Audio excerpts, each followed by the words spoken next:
Bismillahirrahmanirrahim. Assalamualaikum warahmatullahi wabarakatuh.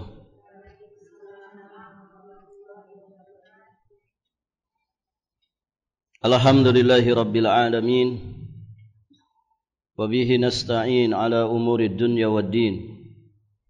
Wassalatu wassalamu ala asyrafil anbiya'i wa imamil mursalin, نبينا محمد عليه أفضل الصلاة وأتم التسليم وعلى آله وأصحابه أجمعين وسلم تسليما مزيدا إلى يوم الدين ثم أما بعد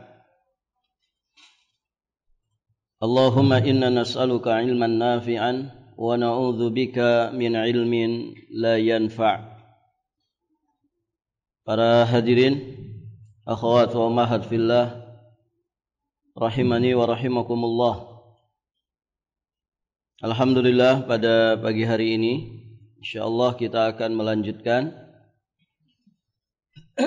pembahasan kitab Tauhid alladzi huwa haqqullah 'alal 'abid, karya Syekhul Islam Al-Imam Al-Mujaddid Muhammad At-Tamimi An-Najdi Al-Hambali alaihi rahmatullah. Kita masih di pembahasan babu minasyirki lubsul halqati wal khayti wa nahwihima liraf'il bala'i aw daf'ih. Termasuk kesyirikan mengenakan kalung, benang dan semacamnya untuk menghilangkan atau menolak bala.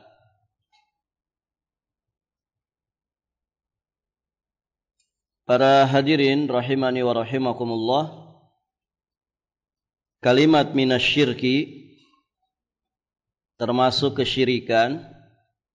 Di sini tidak langsung dijelaskan syirik apa, apakah besar ataukah kecil.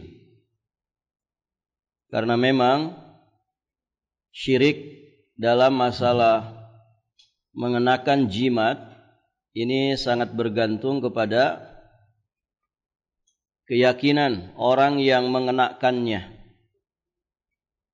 Jika dia meyakini bahwa jimat-jimat itu sekedar sabab saja, segala sesuatunya Allah Subhanahu wa taala yang menetapkannya, maka berarti hukumnya syirik kecil. Karena dia telah menjadikan sesuatu sebagai sebab, padahal aslinya bukan sebab. Tayyib, ibu-ibu yang dirahmati Allah. Namun apabila dia meyakini bahwa jimat-jimat ini dengan sendirinya bisa mendatangkan manfaat atau menolak bala tanpa ada kaitannya dengan takdir Allah Subhanahu wa taala, maka ibu-ibu yang dirahmati Allah, berarti orang yang mengenakan jimat tersebut terjatuh ke dalam syirik besar. Jadi tergantung keyakinan orang yang memakainya. Berarti dari sini kita bisa memahami minimal orang yang mengenakan jimat itu dia terjatuh ke dalam syirik kecil. Dan sering kita sampaikan, syirik kecil itu bukan untuk diremehkan. Istilah kecil itu untuk membedakan dengan yang besar. Hakikatnya walaupun dia syirik kecil, dia termasuk deretan dosa yang sangat-sangat besar. Disebutkan dengan istilah kecil untuk membedakan dengan syirik besar. Kemudian lubsul halqati wal khayti wa nahwihima, termasuk kesyirikan adalah mengenakan halqah atau kalung, wal khayt benang, wa nahwihima dan semacamnya. Nah, berarti di sini beliau tidak sedang membatasi jimat itu selama itu dikatakan jimat untuk tolak bala, padahal tidak pernah ada penjelasan bahwa dia bisa menolak bala, maka ibu-ibu yang dirahmati Allah, bahannya apapun sama saja berarti dihukumi sebagai jimat. Tidak mesti berupa kalung, tidak mesti berupa benang. Maka ibu-ibu yang dirahmati Allah, jika kita melihat pada kenyataannya, banyak sekali orang itu yang mengenakan jimat dengan model-model tertentu, dengan bahan-bahan tertentu. Tidak mesti kalung, tidak mesti benang. Maka ada yang modelnya misalkan gantungan di mobil. Biasanya di spion dalam mobil. Suka ada tuh yang suka gantung-gantung, ibu. Barakallahu fikum. Nah, kalau kita lihat orang yang suka gantung-gantung sesuatu di spion dalam mobilnya dalam rangka untuk tolak bala atau apapun, ya mungkin untuk ngusir hantu jalanan, ya, dan lain sebagainya, maka sejatinya itu sama saja dengan jimat. Dan ternyata itu kebiasaan orang-orang Nasrani. Dia menggantung-gantung sesuatu di dalam spion mobil bagian dalamnya, ya dalam rangka untuk mengusir hantu jalanan. Ada yang pernah papasan ibu sama hantu jalanan? Hah? Hampir di setiap kota itu ada jalan-jalan yang katanya angker. Kan begitu, Bu? Kalau lewat di jalan itu, ya minimalnya nyuwun sewu, minimalnya klakson, ya kan? Itu dimanapun, hatta di Balikpapan ini ada, Bu? Daerah mana tuh? Ya pokoknya adalah jalan-jalan tertentu, Bukit Soeharto kah, Jalan Minyak kah, begitu ya? Nah, sebagian orang ketika mendengar cerita-cerita begitu itu, tawakalnya bukan kepada Allah. Bersandar jiwa raganya, berlindung, ya, lahir batinnya bukan kepada Allah, tapi kepada makhluk. Dia gantungkan sesuatu di kaca spion dalam mobilnya. Untuk apa katanya? Untuk mengusir hantu jalanan, ya. Padahal hantunya ada duduk di belakang, gitu ya. Kelihatan dari spion dalam mobilnya. Ya, ibu yang dirahmati Allah. Ah, ini jimat. Atau kalau zaman dulu di hewan tunggangan, dia gantung-gantungkan sesuatu sebagai jimat untuk keselamatan dan juga tolak bala. Bisa juga modelnya itu rajah. Rajah-rajah, tulisan-tulisan tertentu yang kadang tidak dimengerti dan memang tidak dipahami. Tulisan yang ditempel di dinding. Atau foto-foto masyayikh. Foto-foto tuan guru yang dipajang. Ya di rumah, di toko, di warung, di kedai, di kafe. Katanya apa? Ini tolak bala. Gitu ya. Ngalah-ngalahin fotonya presiden. Begitu ya. Selalu dipajang. Ini mendatangkan berkah, kemudian bisa tolak bala. Jadi kalau ada setan ke situ ngelihat foto tuan guru yang dipasang, dia balik lagi. Nah, ini semuanya jimat. Atau kalau di kita ini tali pocong. Jimat yang sering dipakai orang Indonesia, warga plus 62. Ya, di antaranya adalah tali pocong. Ya, terutama tali pocong orang yang wafatnya di Jumat Kliwon. Malam Jumat Kliwon. Makanya jangan kaget di sebagian tempat, kalau ada orang meninggal dunia di malam Jumat Kliwon itu biasanya ditungguin, dijaga. Ada sebagian orang suka nginep di kuburan itu. Kuburan yang baru dikubur. Orang yang baru dikubur di situ. Suka diinapin di situ. 2 orang, 3 orang. Kenapa? Suka ada orang yang menggali lagi. Diambil tali pocongnya, dijadikan jimat. Ya, dijadikan untuk kesaktian. Untuk ilmu hitam. Barakallahu fikum. Ada juga modelnya gantungan pelapah bambu. Biasa di anak-anak kecil itu. Dikalungkan. Ya, bambu kecil dipotong kemudian diikatkan di kalung. Ada juga taring raja babi hutan. Ya. Taring raja babi hutan. Ya, modelnya bentuknya taring melingkar. Bisa juga modelnya keris kecil. Ada juga yang pakai rambut. Ada juga yang pakai tulang belulang. Ada yang pakai tasbih. Gitu ya, tasbih ajaib katanya. Kalau dicelupin di air, airnya jadi warna merah. Ternyata tasbihnya terbuat dari kayu secang, gitu ya. Ya gimana tidak bikin merah? Kemudian ada yang dari paku. Ada jimat namanya kumis macan. Ya, kumis macan. Ada yang dari besi kursani. Ada yang dari kulit kerbau landoh. Ada yang dari batu lipan. Oh, banyak sekali. Ya, jika semua itu digunakan dalam rangka untuk tolak bala, maka masuk kategori pembahasan kita ini, minasyirki. Itu bagian daripada kesyirikan. Taib, ibu-ibu yang dirahmati Allah, di sini muallif rahimahullahu taala beliau menyebutkan beberapa dalil ya di dalam bab ini. Ada sekitar 4 dalil yang beliau sampaikan. Pertama, lihat kitabnya dari surat Az-Zumar ayat ke-38.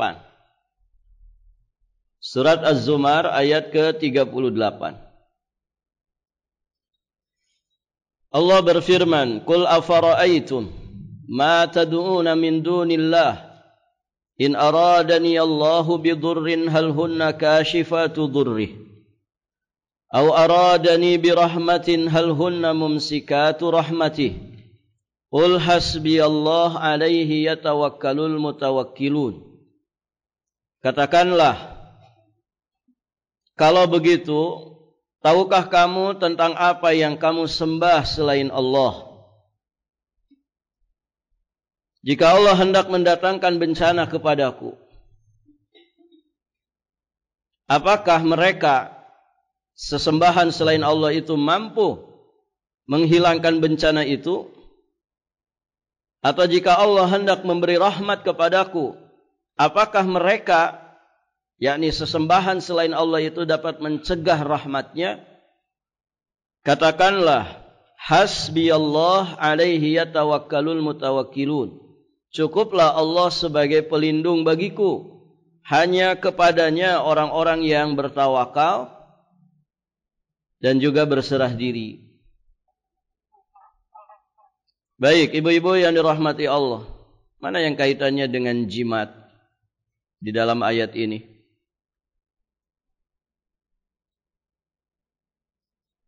Mana yang kaitannya dengan jimat?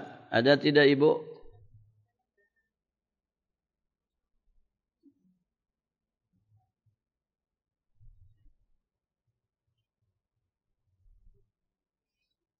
Mana yang kaitannya dengan pembahasan jimat?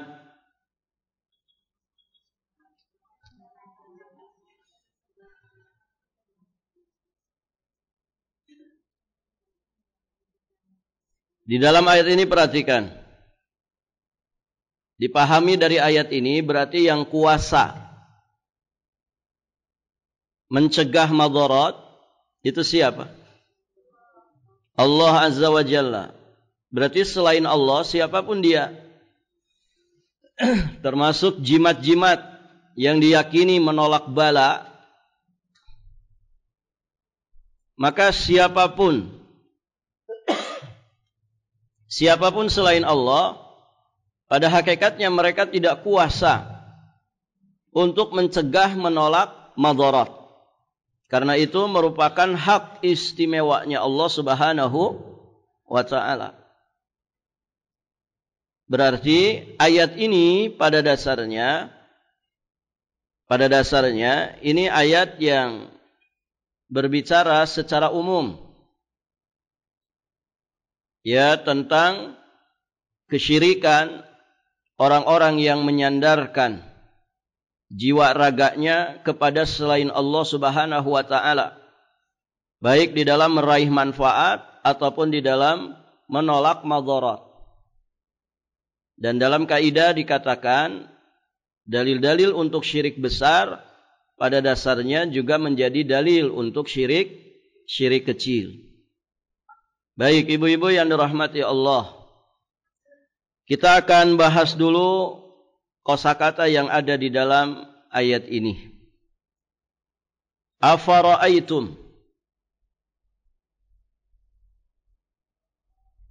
tahukah kalian, atau apa pendapat kalian? Maksudnya apa di sini? Kabarkanlah oleh kalian kepada kami. Ada hamzah di situ dan fa. Afara'aitum. Kata kerja aslinya adalah ra'aitum. Pandangan kalian, pendapat kalian, pengetahuan kalian. Ada tambahan di situ a, namanya hamzatul istifham. Hamzah pada kalimat afara'aitum itu namanya hamzah istifham, berfungsi sebagai kata tanya, huruf yang berfungsi sebagai kata tanya. Istifham itu dalam bahasa Arab banyak fungsinya. Salah satu di antaranya adalah istifham ingkari, ya. Kata tanya yang sifatnya untuk pengingkaran. Jadi di sini sejatinya sedang mengingkari sesembahan-sesembahan selain Allah yang diyakini, disangka oleh para penyembahnya bisa mendatangkan manfaat, bisa menolak madarat. Baik, ibu-ibu yang dirahmati Allah. Kemudian kalimat tad'una, yang kalian seru, maksudnya yang kalian ibadahi, yang kalian mintai.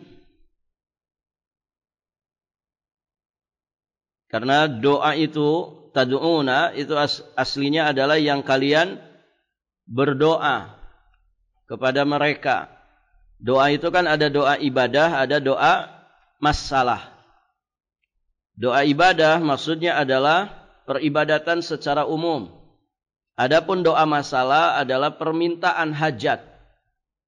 Maka tad'una, yang kalian seru, maksudnya adalah yang kalian ibadahi dan kalian mintai pertolongan. Taib. Bidurrin itu artinya mendatangkan kemadaratan. Madarat itu apa? Berupa penyakit, kefakiran, atau bala, yakni malapetaka, musibah. Yang pokoknya yang sering ditakuti manusia. Apa Bu yang sering ditakuti manusia? Ya, penyakit. Semua kan takut sakit kan Ibu? Iya tidak? Semua orang takut dengan sakit. Semua orang takut dengan miskin. Semua orang takut dengan musibah. Ya kan? Nah itu dur. Juga bisa dikatakan madarat. Ya, madarat. Madarrah. Orang kita kadang nyebutnya madarat atau mudarat. Taib. Nah disebutkan tiga ini karena ini yang biasanya ditakuti manusia. Manusia itu takut dengan penyakit. Begitu ya. takut dengan penyakit, takut dengan kemiskinan, takut juga dengan malapetaka, musibah dan bencana. Taib, ibu-ibu yang dirahmati Allah. Kalau prediksi manusia, alhamdulillah, Pulau Kalimantan itu pulau yang aman. Kenapa, Bu? Makanya IKN milihnya di sini. Walaupun tidak jelas nasibnya. Kenapa, Bu?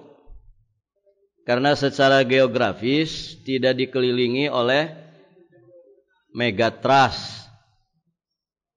Ya, beda dengan pesisir selatan dari Sabang, Aceh sampai kemudian Maluku, Sulawesi bagian utara juga kena. Nah, yang tidak dilewati itu katanya Pulau Kalimantan. Makanya Pulau Kalimantan semakin banyak penduduknya. Begitu ya. Balikpapan juga semakin padat. Barakallahu fikum. Ya, manusia ya berlari dari musibah. Manusia takut dengan penyakit, manusia takut dengan kemiskinan.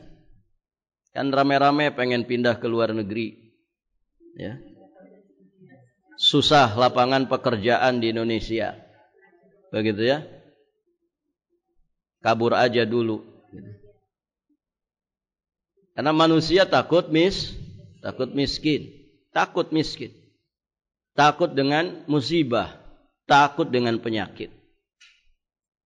Taib, ibu-ibu yang dirahmati Allah. Nah, itu madarat. Kita boleh enggak takut, Ibu? Boleh. Enggak syirik kah?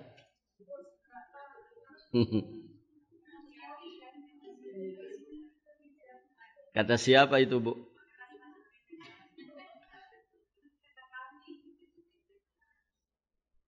Baik, ibu-ibu yang dirahmati Allah. Nanti ada pembahasannya itu.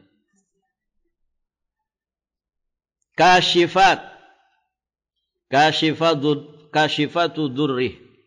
Kasyifat itu artinya menghilangkan atau melenyapkan. Birahmatin, memberi rahmat. Berarti berupa nikmat, sehat, atau kekayaan, atau lain sebagainya. Nikmat sehat, nikmat rezeki, atau yang semisal dengan itu rahmat. Mumsikat artinya menahan. Maksudnya adalah mencegah, menahan rahmatnya terhadap diriku. Hasbi Allah, cukuplah Allah bagiku. Maksudnya Allah yang mencukupkan diriku. Karena Allah Maha Kaya, Allah Maha Kuasa. Banyak orang bersandar dalam segala hal kepada makhluk, maka seorang mukmin muwahhid bersandarnya itu hanya kepada Allah. Minta sehat kepada Allah. Hatinya tidak pernah bersandar kepada dokter. Hatinya tidak pernah bersandar kepada obat-obatan. Begitu ya. Hatinya tidak pernah bersandar ke rumah-rumah sakit. Ibu, kalau dokter itu penyembuh, tidak ada ceritanya dokter sakit. Ada ibu dokter di sini? Dan yang luar biasa, banyak dokter spesialis di bidang tertentu, ternyata penyakitnya itu. Ada dokter spesialis jantungan. Dokter spesialis gigi, sakit gigi. Dokter spesialis mata, ya kacamatanya paling tebal. Nah, itu menunjukkan bahwa dokter itu bukan penyembuh. Bukan penyembuh. Nah, kalau modelnya seperti itu, ya bisa jadi tabibul ummah, tabibul ruh, tabibul qulub juga demikian. Bisa jadi orang itu tampaknya dia seperti dokter hati. Padahal hatinya sedang berpenyakit stadium 4. Begitu ya. Paham dokter hati, Ibu? Ya, dokter hati itu ya para ustadz, para tuan guru, para kiai, para ajengan, para masyayikh, para ustadz. Tabibun yudawi wa tabibu marid, wa tabibu marid. Dia seolah-olah tabib yang sedang mengobati umat, padahal sesungguhnya tabibnya sendiri sedang sakit. Nah, ini bisa terjadi. Ya, tabib jasmani bisa seperti itu, maka tabib rohani juga bisa seperti itu. Maka tidak cukup orang itu berilmu. Tidak cukup orang itu berilmu. Dia wajib mengamalkan ilmunya. Kalau tidak mengamalkan ilmunya, ya begitu modelnya. Dokter spesialis penyakit dalam, ternyata penyakitnya penyakit dalam. Spesialis gigi, ternyata sakit gigi. Bisa jadi kan dia tidak mempraktekkan ilmunya. Sama, ustadz juga begitu. Guru-guru agama juga begitu. Ya. Dia ngerti tentang sedikit dari ilmu agama, dia ajarkan kepada manusia, tapi dia tidak amalkan. Ya. Nah, ini bisa terjadi seperti itu. Maka ilmu saja tidak cukup, wajib diamalkan. Sehingga ilmu yang diyakini, kemudian diamalkan dalam kehidupan sehari-hari, itu akan berbuah menjadi uswah, menjadi keteladanan. Barakallahu fikum. Kemudian kalimat yatawakkal artinya bertawakal, bersandar. Di pembahasan yang lalu kita sudah murajaah terkait dengan bab tawakal. Masih ingat, Bu? Pelajaran kemarin, minggu lalu. Tawakal yang benar itu memenuhi tiga, mengandung 3 unsur. Pertama apa? I'tiqad, i'timad, satu lagi ikhtiar. Baik, ibu-ibu yang dirahmati Allah. Berikutnya syara ijmali dari ayat tersebut. Pada ayat ini Allah Subhanahu wa taala memerintahkan nabinya Muhammad sallallahu alaihi wa alihi wasallam agar mengingkari orang-orang musyrik terkait penyembahan mereka terhadap berhala-berhala yang jelas disifati oleh Allah dengan kelemahan. Berhala-berhala yang lemah, yang dia sendiri tidak dapat menghilangkan madarat untuk dirinya juga untuk orang lain. Demikian pula dia tidak bisa mencegah atau menahan nikmat yang akan diturunkan kepada seseorang. Beda dengan Allah Azza wa Jalla. Allah itu Al-Mu'ti. Allah itu zat yang maha memberi, juga Al-Mani'. Ya, zat yang maha menahan. Allah memberi kepada siapapun yang dikehendakinya, dan Allah menahan rahmatnya kepada siapa saja yang dikehendakinya. Dan itu semua kuasanya Allah. Nah, berhala-berhala yang disembah selain Allah itu tidak kuasa untuk itu. Ya, jimat apalagi jimat. Gitu ya. Ibu yang dirahmati Allah. Kan sebagian orang tuh punya adab-adab tertentu untuk jimat gitu. Kalau dia mau masuk WC, jimatnya dilepas dulu di luar. Kalau jimatnya ada yang nyolong, selesai sudah.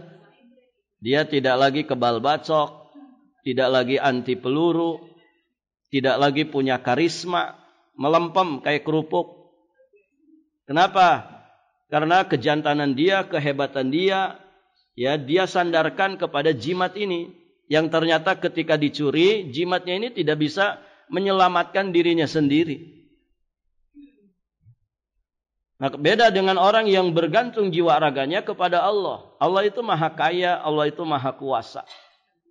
Maka ketenangan batin yang hakiki akan didapatkan oleh mereka yang tawakalnya hanya kepada Allah Subhanahu wa taala, bukan kepada benda-benda, bukan kepada makhluk-makhluk yang lemah. Baik. Kemudian Allah memerintahkan agar Nabi sallallahu alaihi wasallam menyerahkan perkaranya kepada Allah. Karena dialah yang akan mencukupkan beliau dengan mendatangkan manfaat bagi beliau dan mencegah madarat yang menimpa beliau. Dan Allah juga yang mencukupkan setiap orang yang bertawakal kepadanya jujur atau benar di dalam tawakal tersebut. Taib, ibu-ibu yang dirahmati Allah. Nah, itu syarah secara garis besar dari ayat tersebut. Kita akan bahas berikutnya faidah-faidah yang bisa kita ambil dari ayat tersebut.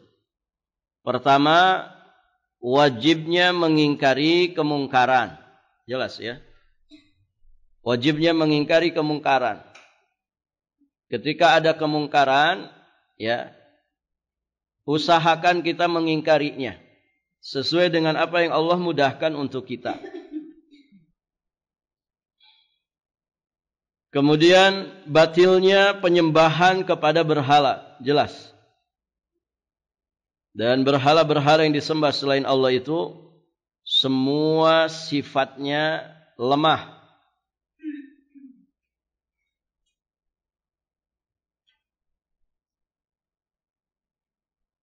Banyak ayat yang menegaskan tentang lemahnya semua sesembahan selain Allah. Kemudian pelajaran ketiga, bahwasanya menghilangkan madarat dan mendatangkan manfaat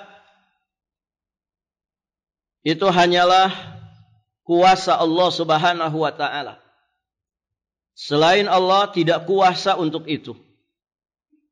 Dan ini mesti diyakini.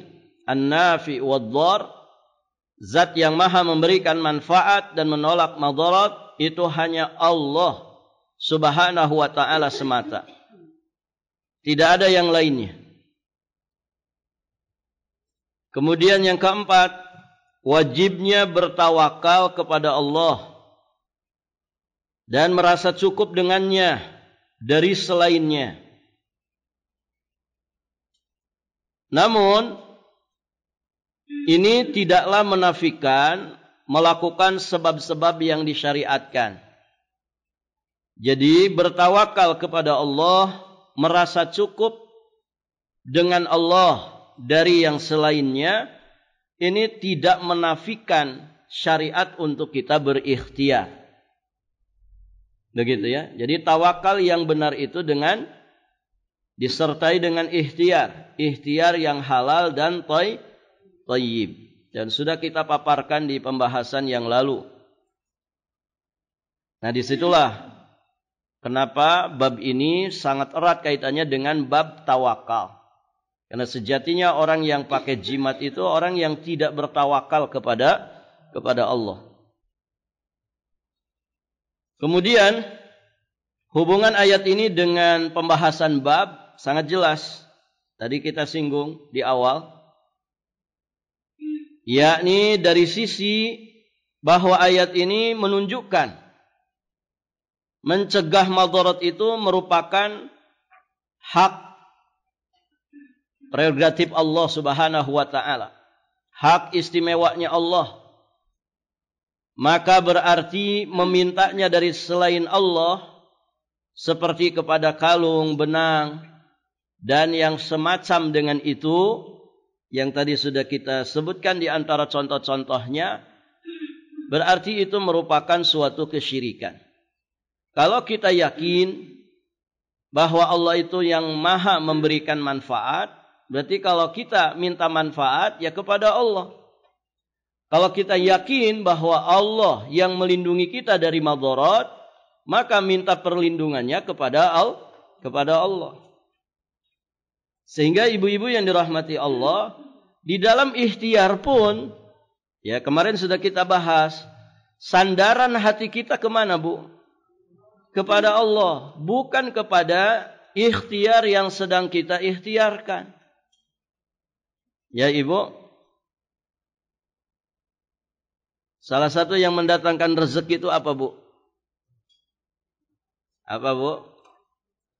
Bagi ibu-ibu apa? Salah satu ikhtiar yang bisa mendatangkan rezeki, menikah, ya kan? Ya tidak, Ibu? Enak gak jadi ibu-ibu? Enak. Tiap tanggal muda ada yang masuk di rekening. Begitu kan? Ada juga yang cash. Ada juga yang pakai kris. Gitu.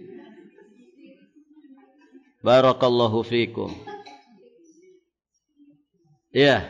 Jadi rezeki itu dari suami atau dari Allah? Dari Allah. Hati-hati. Ikhtiar kita untuk menikah, memiliki pasangan, dimudahkan jodoh. Jangan kemudian kita bersandar bahwa rezeki itu dari suami. Suami itu sekedar wasilah. Pernikahan itu sekedar wasilah. Hakikatnya yang memberikan rezeki itu siapa? Allah Azza wa Jalla. Buktinya apa, Ibu? Orang yang enggak punya suami saja kan dapat rezeki. Ya tidak, Ibu? Masya Allah. Bisa jadi lebih berlimpah daripada yang punya suami. Ya. Maka tidak boleh bersandar kepada ikhtiar. Suami juga begitu. Dia mungkin kerja di perusahaan BUMN. Gajinya gede, fasilitasnya luar biasa. Jangan bersandar di situ. Ya. Karena sekali Allah menghendaki kita lepas dari situ, selesai sudah. Gitu kan? Bukan jaminan rezeki. Kenapa tidak menggantungkan rezeki itu kepada Allah? Kepada Allah. Allah yang maha kaya. Kenapa kepada perusahaan? Perusahaan itu bisa gulung tikar. Bukan kepada ikhtiar. Tapi kepada Allah subhanahu wa ta'ala Ar-Razzaq. Allah yang maha memberi rezeki. Taib, ibu-ibu yang dirahmati Allah. Ya, semua hal begitu. Ibu rajin olahraga. Pengen apa itu rajin olahraga? Pengen sehat kan? Apa yang olahraga pasti sehat? Belum tentu. Ada orang rajin olahraga, usianya pendek. Ya Ibu? Ada kan begitu kan? Jadi bukan kepada ikhtiarnya. Oh, saya tidak akan sakit, Ustaz. Seminggu 5 kali. Gitu ya. Olahraga. Ya. Badan saya fit. Tiap bulan, 3 bulan sekali, general medical check up. Gitu ya. Bahkan sampai ke luar negeri. Gitu ya. Semua dari seujung rambut sampai seujung kaki medical check up. Aman, Ustaz. Tidak ada penyakit. Barakallahu fiikum. Itu ikhtiar. Jangan bersandar ke situ. Karena yang menghidupkan, mematikan itu Allah. Yang memberikan penyakit, ya, yang menguji kita dengan penyakit, yang menyehatkan kita siapa? Allah Azza wa Jalla. Makanya Ibu, minum obat itu jangan lupa doa. Apa doanya?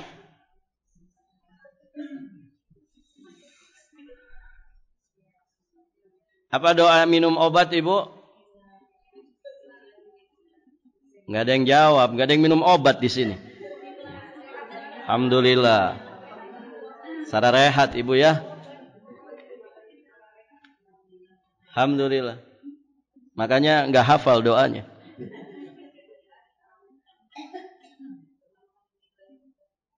Jangan bersandar ke obatnya. Obat mujarab, Ustaz, ini 1 kapsul 1 juta. belinya di Singapura. Jangan bersandar ke obat. Ya, maka ketika ikhtiar, sandaran kita pun hanya kepada Allah. Apa Bu doanya, Bu? Bismillah. Bismillah. Terus? Bismillah badanu. Barakallahu fiik. Ya boleh doa minta sehat. Allahumma rabban nas adhibil ba'sa ishfi wa anta syafi la shifaa illa shifauka shifaan la yughadiru saqama. Boleh juga Allahumma inni as'alukal afwa wal afiyah fid dunya wal akhirah. Doa-doa afiat atau doa berlindung dari segala macam penyakit misalnya. Ya. Apa doanya, Bu?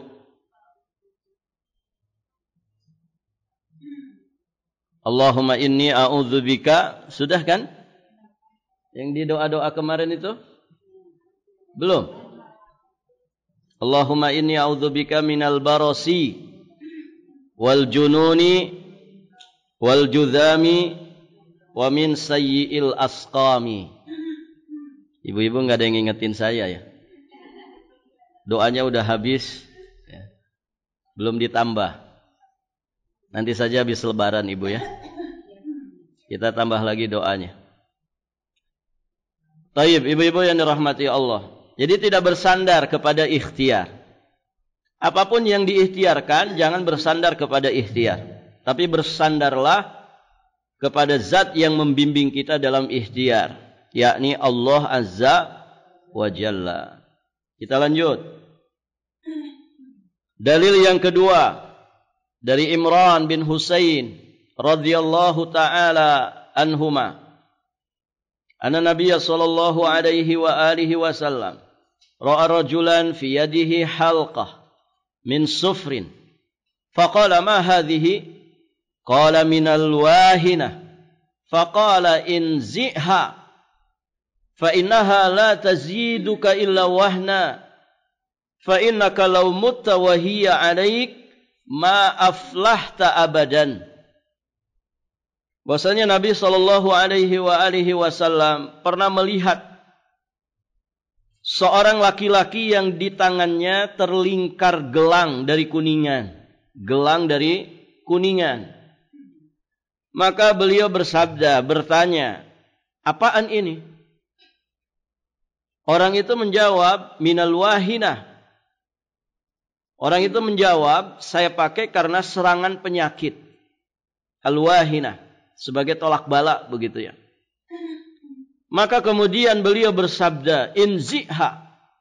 Lepaskanlah dia.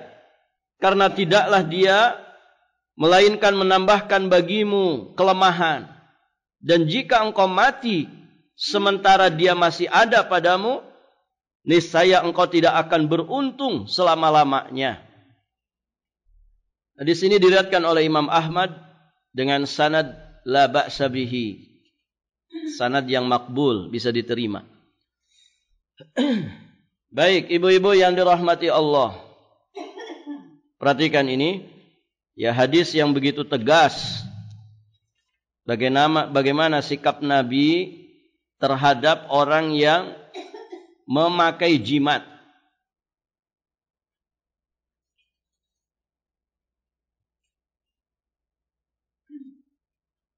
Baik.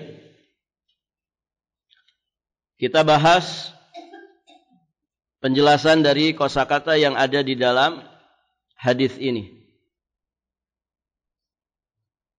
Ada kalimat rajulan.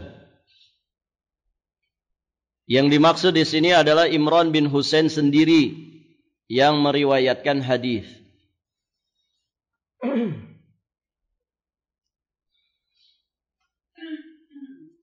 Kalimat halqah min sufr, gelang yang melingkar pada sesuatu. Ya, gelang berarti melingkar di mana? Melingkar di tangan. Kalau yang di bahu itu Kayak apa namanya? Orang-orang keraton. Suka ada di bahunya itu melingkar. Ya mungkin gelang juga itu ya.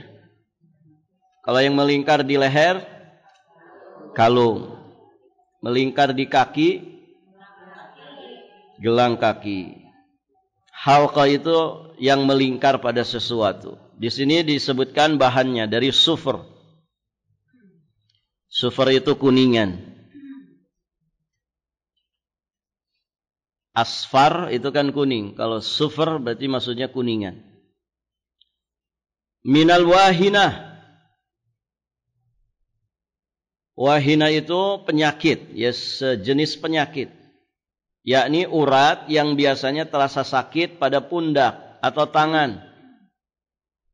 Yang menyebabkan seseorang itu merasa lemas dan tidak bisa menggerakkan tangannya kecuali dengan rasa sakit. Dan ini biasa terjadi pada kaum laki-laki dan tidak pada kaum perempuan. Taib, ibu-ibu yang dirahmati Allah. Itu wahinah.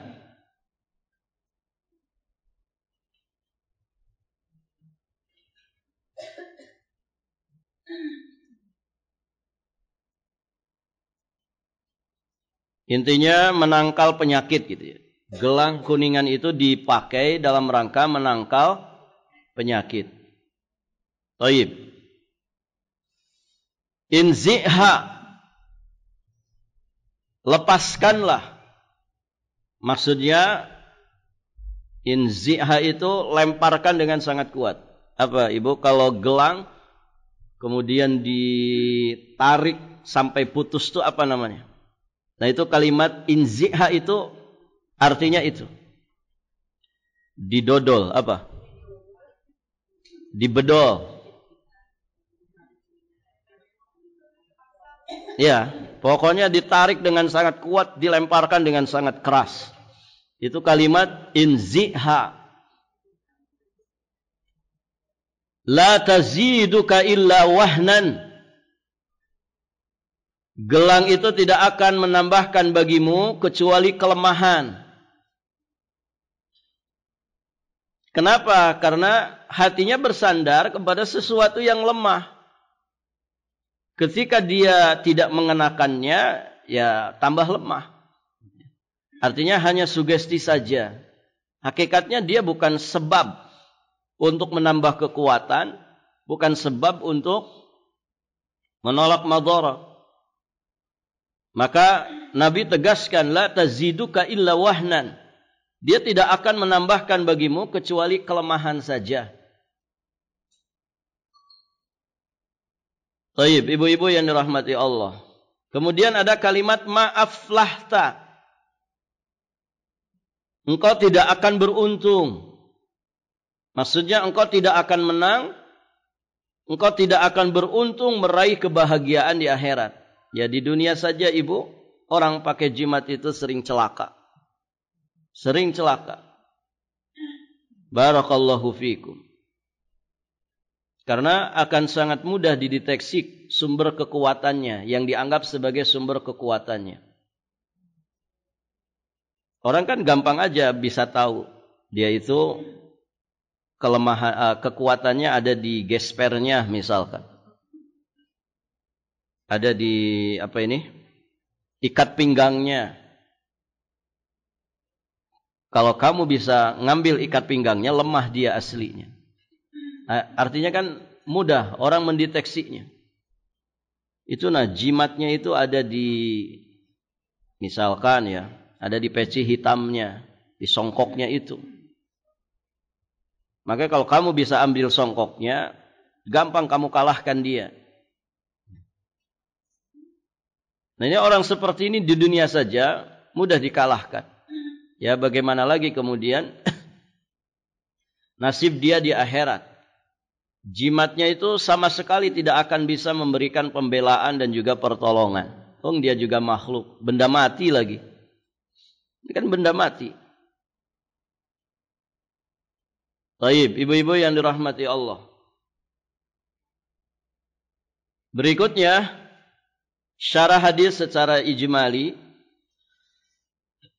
Di dalam hadis ini Imran bin Husain radhiyallahu taala anhuma mengabarkan kepada kita bahwa Nabi SAW pernah melihat sebuah gelang dari kuningan di tangan seorang laki-laki.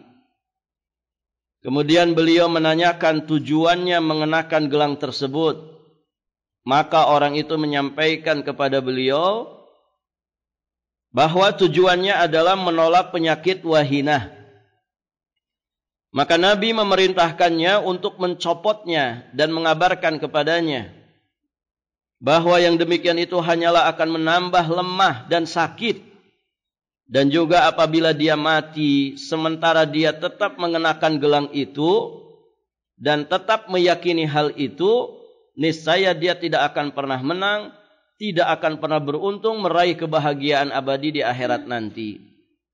Nah, ini juga memberikan pelajaran kepada kita bahwa hendaknya mencopot, melepaskan jimat yang ada pada seseorang sebagai ingkarul mungkar. Kita perintahkan dia untuk mencopotnya dan sampaikan berita itu. Gak ada manfaatnya itu. Hanya bikin kamu lemah saja, bergantung kepada benda mati. Dan Masya Allah, ibu yang dirahmati Allah, banyak kisah nyata tentang itu. Ada seorang bapak anaknya sakit-sakitan di masa kecil. Orang dulu kalau anak itu sering sakit dibawa kemana, Bu?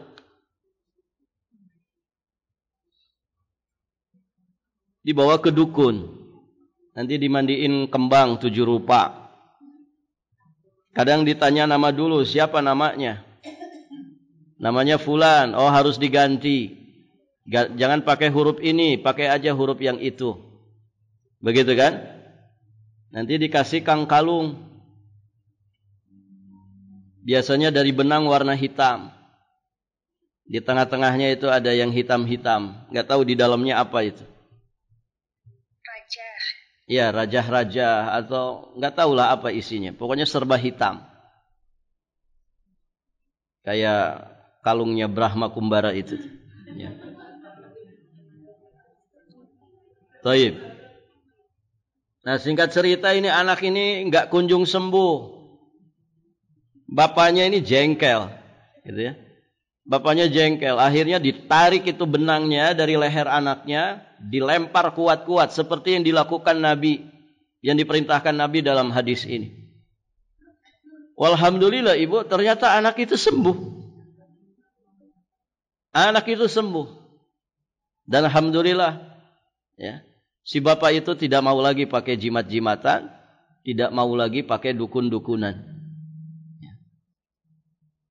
Barakallahu fikum. Jadi, ya lepaskan. Kalau kita melepaskan jimat itu berarti lepas pula ketergantungan kita kepadanya. Dan jika kita kemudian bergantung hanya kepada Allah, kita bergantung kepada Zat yang maha kuat, Al-Qawiyul Matin. Kita bergantung kepada Zat yang maha kaya. Kalau yang ditakutkan itu adalah kemiskinan. Kalau yang ditakutkan itu adalah madarat, kelemahan. Maka kalau kita bergantung kepada Allah, berarti kita bergantung kepada Zat Al-Qawiyul Matin. Zat yang maha kuat, yang maha kokoh.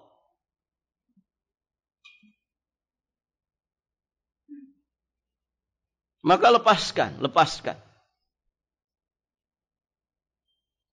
Dan berusahalah untuk seperti itu. Ya ibu, mohon perhatikan ya. Yang di rumahnya masih ada sisa-sisa masa jahiliyah, buang bu, buang. Buat kenang-kenangan Ustadz. Jangan, ya. Kok kesyirikan jimat jadi kenangan, gimana? Ya. Lepaskan. Yang dulu pernah memelihara jin, lepaskan. Ya. Ada bu yang suka melihara jin?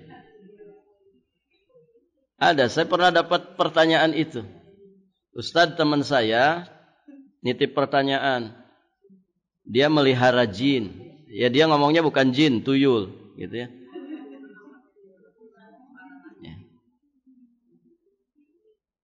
Pokoknya berinteraksi dengan setan dari bangsa jin. Memang kaya raya, truknya banyak, ya, karyawannya banyak. Tapi kan biasanya suka ada tumbalnya. Jadi tiap tahun satu tumbalnya. Karyawannya biasanya ditumbalkan satu. Ya. Zalim kan ibu? Kaya memang dia. Itu gimana taubatnya? Ya dilepaskan semua ikatan, perjanjian, kontrak dengan setan dari bangsa jin itu harus diputuskan. Putus kontrak. Ya jangan lagi berinteraksi. Taubat nasuha. Begitu. Dan itu di Balikpapan loh, Bu. Ya. Balikpapan. Ibu-ibu lagi. Tapi bukan ibu-ibu di sini. Pertanyaannya pun 15 tahun yang lalu kayaknya. 2000, ya sekitar 2010, 2011. Ya. Baik, ibu-ibu yang dirahmati Allah, sampai di sini saja dulu ibu ya. Sudah jam 11. Insyaallah taala nanti kita lanjutkan. Masih pembahasan hadis Imran bin Husain. Nanti kita jelaskan faidah-faidahnya, kemudian ada catatan penting yang disampaikan oleh penulis di sini. Tolong kasih tanda ibu. Sampai di sini, subhanakallahumma wa bihamdik, asyhadu an la ilaha illa anta astaghfiruka wa atubu ilaik. Wassalamualaikum warahmatullahi wabarakatuh.